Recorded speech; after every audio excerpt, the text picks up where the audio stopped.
Hello friends, कैसे हैं आप लोग। मैं सुनील आपका स्वागत करता हूं आपके अपने यूट्यूब चैनल मां शारदा स्टडी पॉइंट्स में। दोस्तों, आज हम करने जा रहे हैं हिस्ट्री के कुछ बेसिक नोट्स, जिससे आपकी तैयारी और आसान हो जाएगी।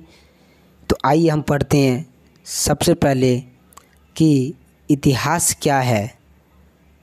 दूसरा पॉइंट है भारत को हिंदुस्तान क्यों कहते हैं, और तीसरा भारतीय इतिहास के क्या क्या स्रोत हैं।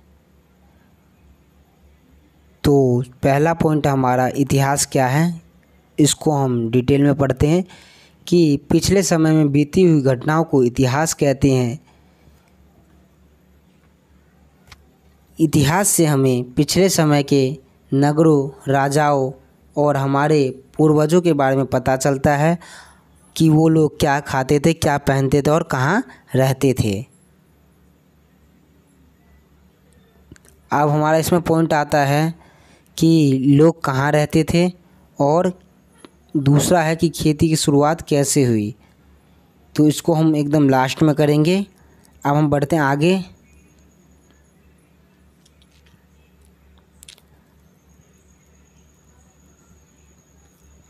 पहले हम इस पे ध्यान देते हैं कि हमारे भारत का नाम कैसे पड़ा।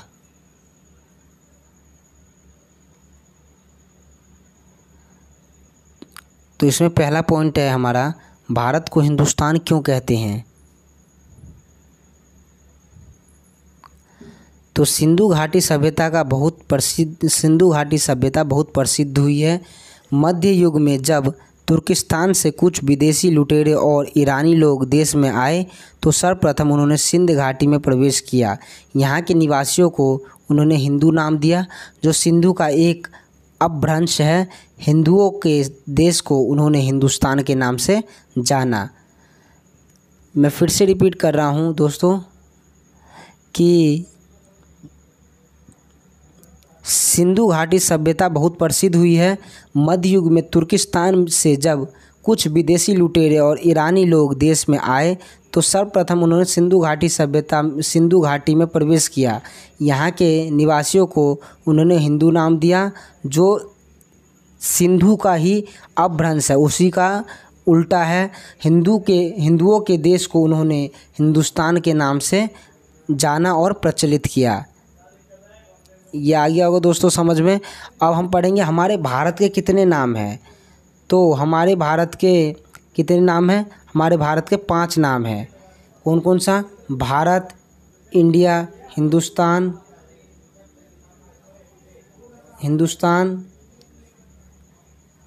आर्यवर्त और जम्बूद्वीप।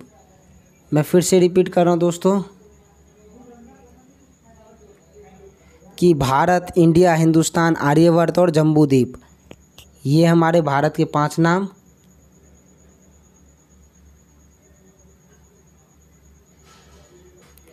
अब हम पढ़ेंगे इसमें कि भारत का सबसे पुराना नाम क्या है। तो भारत का सबसे पुराना नाम जो है दोस्तों, ये है आर्यवर्त। भारत का सबसे पुराना नाम क्या है? आर्यवर्त भारत का सबसे पुराना नाम है।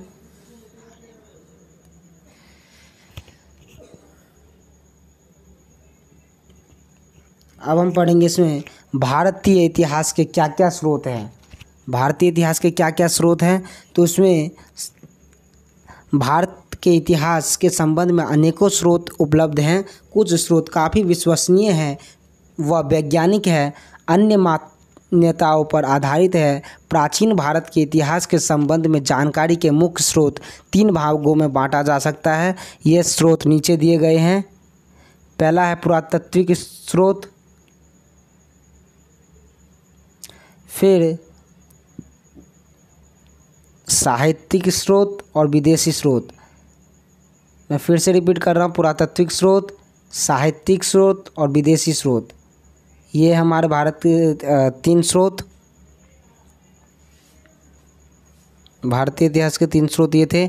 तो इसमें हम सबसे पहले पढ़ेंगे पुरातात्विक स्रोत। पुरातात्विक स्रोत का संबंध प्राचीन अभिलेखों, सिक्कों, स्मारकों, भवनों, मूर्तियों तथा चित्रकला से है। यह साधन काफ़ी विश्वसनीय है। इन स्रोत की सहायता से प्राचीन काल की विभिन्न मानवीय गतिविधियों की काफ़ी सटीक जानकारी मिलती है। इन स्रोत से किसी समय विशेष में मौजूद लोगों के रहन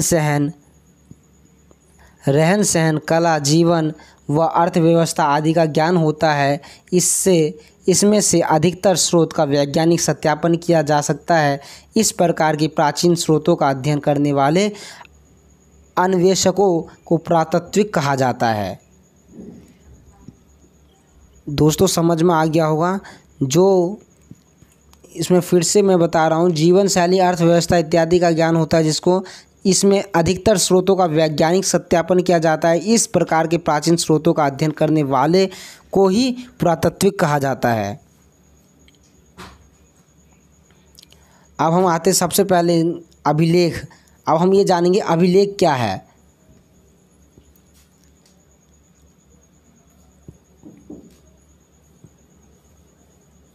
अभिलेख क्या है? तो अभिलेख पहले अभिलेख से पहले हम देख लेते पांडुलिपि।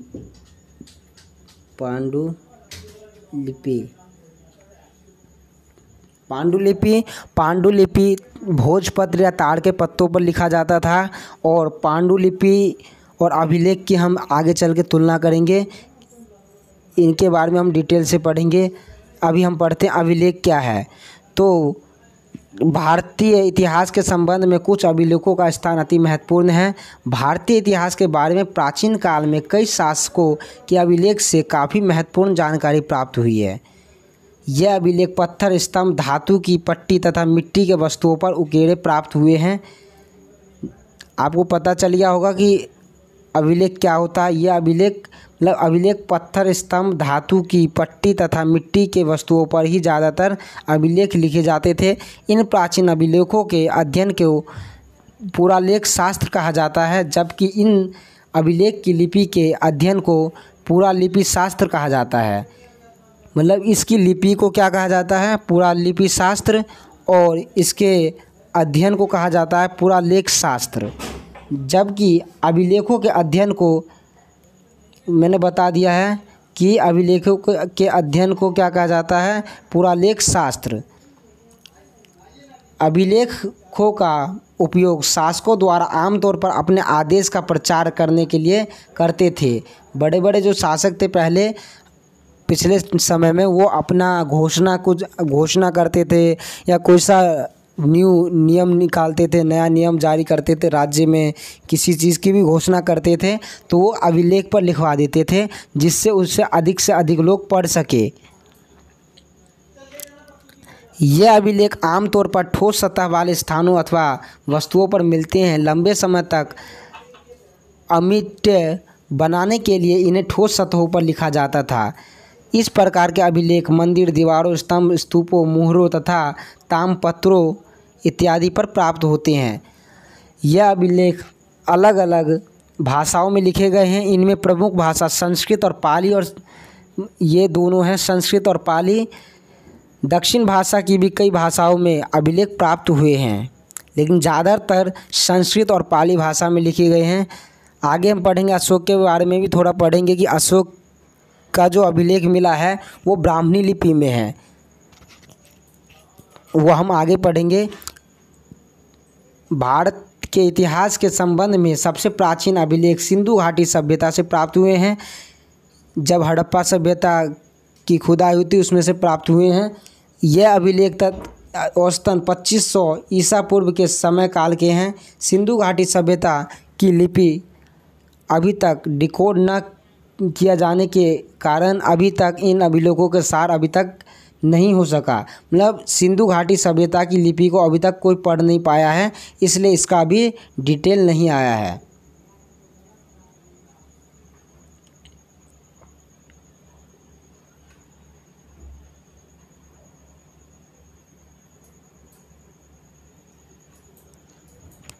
सिंधु घाटी सभ्यता की लिपि में प्रतीक चिन्हों का उपयोग किया गया है। अभी तक इस लिपि को पढ़ा नहीं गया है, पढ़ा नहीं जा सका अभी तक इस लिपि को।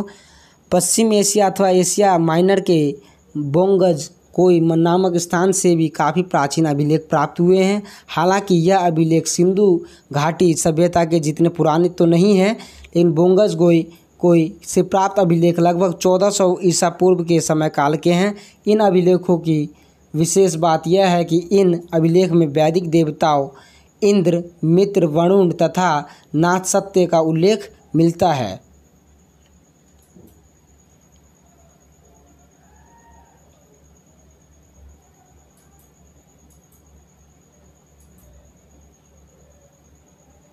अब हम पढ़ेंगे आगे कि ईरान से भी प्राचीन अभिलेख नक्श-ए-रुस्तम प्राप्त हुए हैं। इन अभिलेखों में प्राचीन काल में भारत और पश्चिमी एशिया में संबंध में वर्णन मिलता है।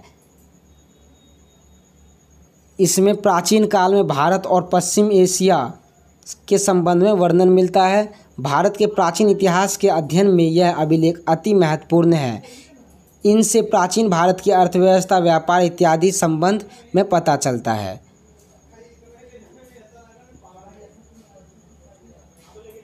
इसमें पता चलता है ईरान में कसाइड अभिलेख प्राप्त हुए हैं, जबकि सीरिया में मिन्तनी अभिलेख में आर्य नामों का वर्णन किया गया। मौर्य सम्राट अशोक ने अपने शासनकाल में काफ़ी अभिलेख स्थापित किए थे। इस चीज़ का हमने पहले भी जिक्र कर लिया है कि अशोक के भी अभिलेख मिले हैं।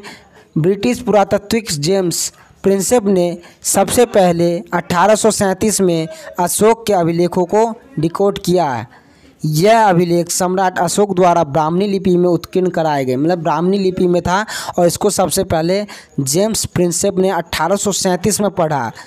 अभिलेख उत्कीर्ण करवाने का मुख्य उद्देश्य शासकों द्वारा अपने आदेश को जन सामान्य तक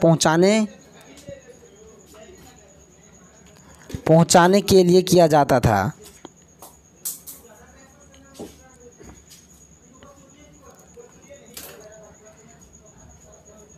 आगे बढ़ेंगे दोस्तों हम कि सम्राट अशोक के अतिरिक्त अन्य शासकों ने भी अभिलेख उत्कीर्ण करवाए। यह अभिलेख सम्राट द्वारा किसी क्षेत्र पर विजय अथवा अन्य महत्वपूर्ण अवसर पर उत्कीर्ण करवाए जाते थे। जब वो किसी चीज़ में विजय होते थे, किसी चीज़ में जीत मिलती थी, युद्ध में किसी में भी, तो वो अभिलेख पे अपनी जीत की परचम लहराते थे। प्राचीन भारत में के संबंध कुछ महत्वपूर्ण अभिलेख इस प्रकार हैं। ओडिशा के खारवेल में हाथी गुम्फा अभिलेख रुद्रदमन द्वारा उत्कीर्ण किया गया। जूनागढ़ अभिलेख सातवाहन शासक गौतमीपुत्र सातकर्णी का नासिक में गुफा में उत्कीर्ण किया गया अभिलेख।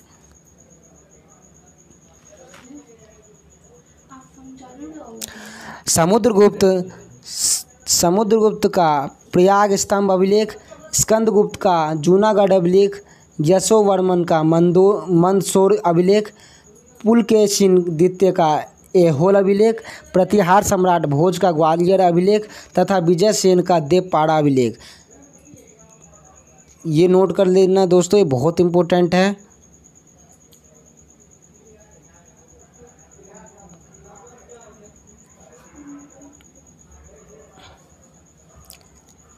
अधिकतर प्राचीन अभिलेखों में प्राकृत भाषा का उपयोग किया गया है। अभिलेख सामान्यतः उस समय की प्रचलित भाषा में खुदवाए जाते थे, मतलब उस समय जो भाषा चलती थी उसी भाषा में अभिलेख को खुदवाए जाते थे, अभिलेख पे उकेरा जाता था।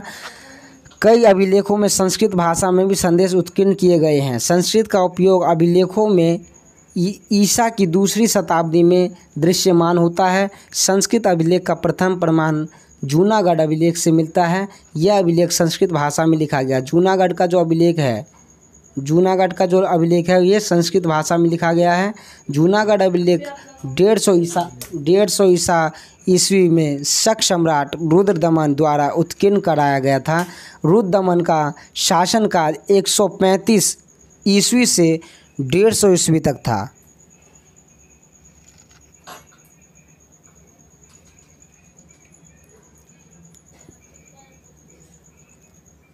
अब हम आगे बढ़ते दोस्तों इसमें, तो अब हम आते हैं सिक्के पे।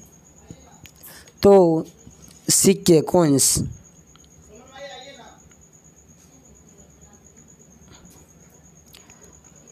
तो प्राचीन काल में लेन देन के लिए उपयोग की जाने वाली वस्तुओं विनिमय व्यवस्था के बाद सिक्के प्रचलन में आए। यह सिक्के विभिन्न धातुओं जैसे सोना, तांबा, चांदी इत्यादि से निर्मित किए जाते थे।